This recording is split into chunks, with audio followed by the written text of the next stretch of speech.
Shalom, shalom, Zion, and welcome to rYse Radio, where it is our duty to rightly divide the word of truth, to equip and empower Zion and the Most High Yah, so that we may come together in one mind and on one accord in our King and our Messiah, Yahshua, who is the line of Yehuda, or Judah in English. My name is rYse, and it's a pleasure to be here with you all for the Shabbat Meditation. And we're observing the fourth Shabbat of the month of Ses or Sisha. And of course, as always, what makes us slightly different is that we observe the Shabbat according to the phases of the Kodesh in Hebrew, or the moon month. We talked about that in previous meditations. And that ends. Of course, it began yesterday evening, and it ends on this evening, which will bring in the observation of the new moon or the new Kodesh. For the 7th month on our Hebrew calendar, which also brings in the fall feast, beginning with the Feast of Trumpets. And we'll talk more about that at the next meditation. For our new Kodesh meditation, we'll talk more about the Feast of Trumpets and what that means to us as a people in the kingdom of the Most High. Okay. And with that said, we're not going to be very long this evening.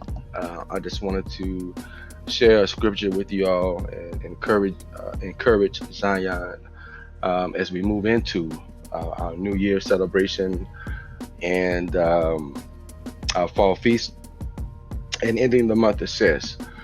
And of course, still very turbulent. A lot of things going on in the world. We see judgments happening. We still see variants developing with Rona. So we want to be in prayer for the Most High's mercy and deliverance, because, when these types of things happen, the Most High is speaking to us, okay? And we have to take heed, we have to listen and really have to seek him as a people. He said, "Come out of her, my people." The Most High is speaking to us, okay? These storms, like I said before, and I'll talk about this, we're going to talk about it. These storms are not arbitrary, okay? And there's a reason why they happen during this time of the year. Remember, we're entering the fall feast. That's supposed to be the time where we're gathered together, okay? Worshiping the Most High, praising the Most High, celebrating the Most High. And a time when he dwells with us. And we'll get into that because we're not going to be very long. So the Most High is coming here, and that's another thing about the Shabbats. The Shabbats are an appointed time. They're a time that the Most High set apart. He sanctified it, and he said, "This is the time I'm going to spend with my creation." Remember that in Genesis, right? He created everything in 6 days, and he said on the seventh, and then it said on the 7th day he rested, and he rested from his work. He enjoyed his work. This is a time when the Most High is supposed to enjoy us, and we're supposed to enjoy him and celebrate him on the Shabbats, okay?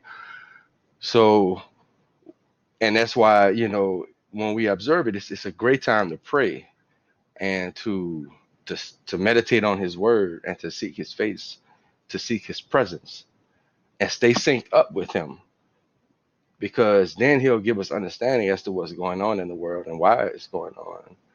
And then everything you do is synced up with what he does, right? So we'll get more into that. Like I said, we're not going to be very long. But the Most High wants to be with his people. He wants to spend time with his people. And these storms are angelic forces. There's a lot of angelic activity going on. Okay. One, because the Most High is trying to get our attention. Two, because he's judging the earth. And three,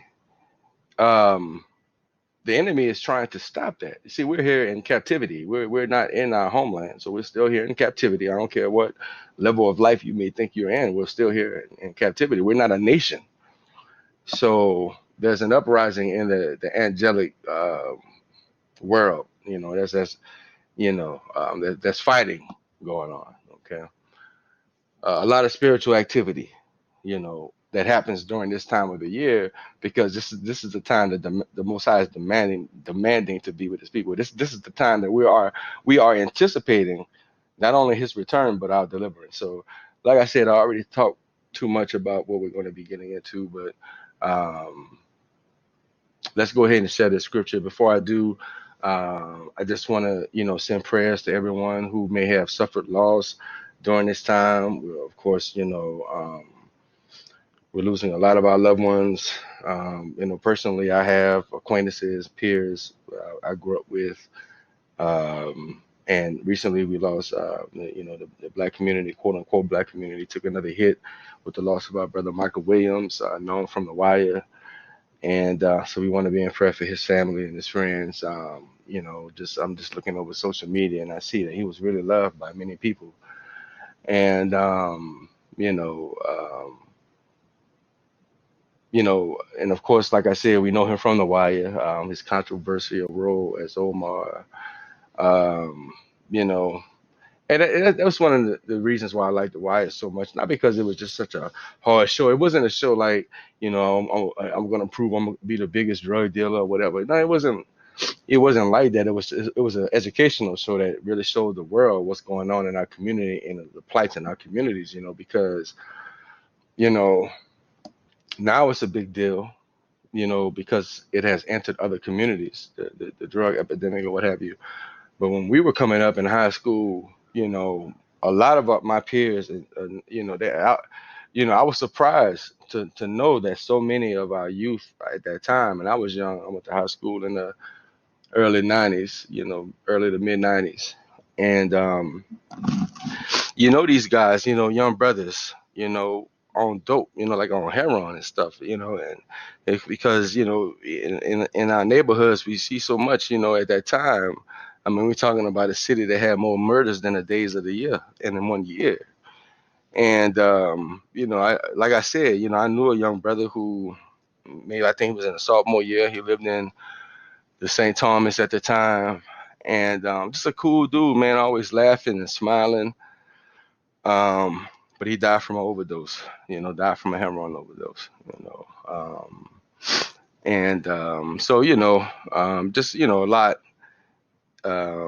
to take on when you're dealing with loss, especially when you woke out here and you know about the journey we're on. We're trying to get to the promises. We're trying to get back home. We're trying to get rebuilt as a nation, to manifest the Most High's kingdom, and of course that begins in us. Um, and like I said, along the journey, it's not easy losing people you love, respect, admire, um, close to family members, what have you. So, like I said, for everyone out there suffering a loss, we're praying for you and we're sending love and healing to you. Okay, and so yeah, pray without ceasing. Pray without ceasing. Pray for Zion. Pray for your family. Love your family members. Pray for your friends. Pray for this country, because it needs it. Definitely needs it. And pray for our people scattered throughout the four corners of the earth. And so, with that said, let's go ahead and get into the scripture for this evening. We're going to be coming from Romans chapter 8.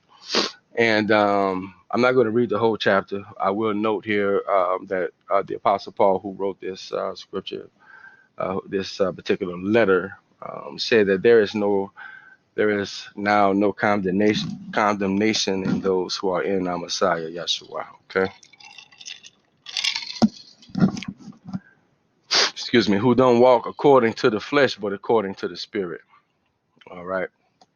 So we want to be led by the Spirit, and we've been talking about covenant, and one of the benefits that we have because of our covenant through Messiah, Yeshua, is access to the Spirit of the Most High, Him dwelling in us. Okay, so if we walk according to His Spirit, there is no condemnation. Okay, against you, against us, against His people of the kingdom. Um, So I begin here. What then shall we say about these things? If the Most High is for us, who can be against us? He who didn't spare his own son, but delivered him up for us all, how would he not also with him freely give us all things? Who can bring a charge against the Most High's chosen ones? It is the Most High who justifies. Who is he who condemns?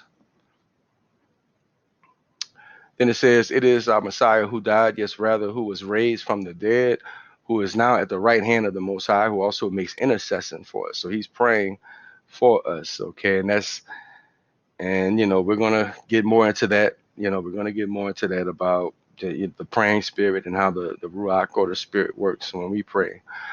Then who shall separate us from the love of our Messiah? Could oppression or anguish or persecution or famine or nakedness or peril or sword, even as it is written, for your sake we are killed all day long. We were accounted as sheep for the slaughter.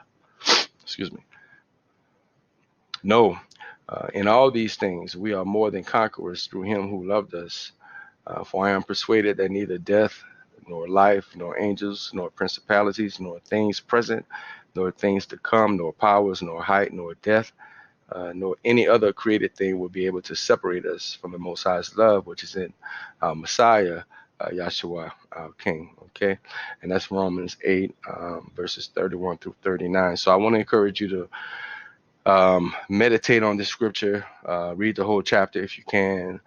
But the main thing I want to leave with you is to take inventory. Okay. Take inventory of your life. I try to do this every day, um, just to be thankful, um, for what you have.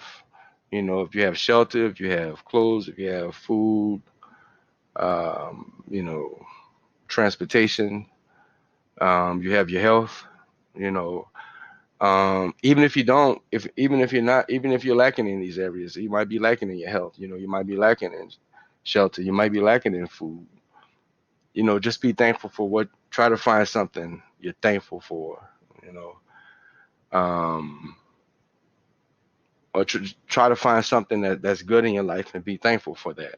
Okay. And that's how we make room for the Most High to release new things in our lives. Okay. That's how we make room for the Most High to answer our prayers. Okay. Um, that's how we make room for the Most High to bless us, getting rid of um, um, bitterness, getting rid of ungratefulness, um, covetousness. You understand? Excuse me. Understand? Um, wow. Let me get a little sip here. Yeah. Um, because like I said, we're on a journey. We haven't received the fulfillment of the promise as of yet, but we're seeking the fulfillment of everything that He's promised us. And so, in the meantime, we have our trials and our tribulations, but the way we get out of that is to be thankful, is to be patient, and to love, to show, to give the Most High this energy to love Him, to be grateful to Him, and to worship Him. Show gratitude, and that's how we get out of this. That's how we get out of this. Believe it or not, that brings healing in our lives. Even when you're done wrong in life, take inventory and be thankful for everything the Most High has done for us so far, because it could be worse. If you look at things going on in the world, Ida just passed through, and that I've never seen a storm that powerful. And thankfully it didn't do that much damage to New Orleans, like Katrina did, um, but it was more powerful, right? And I don't recall a storm doing as much damage as Ida did in the country like that. I've never seen flooding in Philly like that, and then you have flooding in Jersey and up in New York like that. I've never seen anything like that. So yeah, we want to, of course, continue to pray for my people who were affected by that storm, and we're still in that season, as I already explained. And the Most High, again, He just wants our attention. He wants our love. He wants our energy. He wants our worship. Okay, during this time of the year. And of course, the moon now is in a phase where it's recharging. It's close to the Shemish or the sun right now, so it's not seen um, at this time of the month, but it's recharging. And so we ought to be doing the same thing, kind of recharging, right? It's been a long month, and so now it's just, time to, like I said, again, show inventory, be thankful, and recharge, and prepare for the new month, the new blessings, the new opportunities to come as we continue to move forward on this journey back home and being rebuilt as a nation, okay? And so, yeah, again, we want to pray for, everyone who suffered loss this month or recently. And I just pray, one thing, about being on this journey is that, when you're woke and, you see things from this whole new perspective, and our people, are passing on, you really think about their spiritual life. And I pray for everyone who has passed on recently that their spirit was in the right place. And that's, share the word, get the word out, man. Because you never want to, see, anyone suffer eternal damnation, when you, especially when you know what that is, when you know when that's what that is about. You want to do everything you can to save someone from that, and that begins, of course, with us acknowledging our covenant relationship through our Messiah, with the Most High, accepting Him as our King in our life. And if you haven't done that yet, I encourage you to do so. It's very easy to do. You only pray, Father, Heavenly Father, I thank you for everything you've done in my life, and I ask you to forgive me for any transgression that I have done against you, against your people, against your Son. I ask for your forgiveness. I ask for your mercy, and accept me into your kingdom. I confess your Son, Yahshua, as my Messiah, as my Savior, and I ask that you come into my life. And in Yeshua's name I pray, and that's as simple as that. And then He will begin to work with you. And now you're on the journey to being a part of the Most High's kingdom, wherever you are in life. If you're from the bloodline of Yisrael, or if you're not, you're from another nation. Um, Salvation, Yahshua provided a way for not only the house of Israel to return to the Most High, but all nationalities, and that is the where the Abrahamic covenant is fulfilled in the Messianic covenant. Okay, so okay, Zion. Like I said, we weren't going to be very long here. I just wanted to, drop this meditation for you all to ponder on, and I want you to stay encouraged and stay motivated, and let's keep moving forward to manifesting the Most High's kingdom in the earth, and the millennium reign of peace that is to come. Okay. Um, so as we do every Shabbat meditation, to the next time we meet, may the Most High bless you and keep you. May the Most High make His face to shine on you and be gracious to you. May the Most High lift His face towards you and give you peace and blessings. Shalom.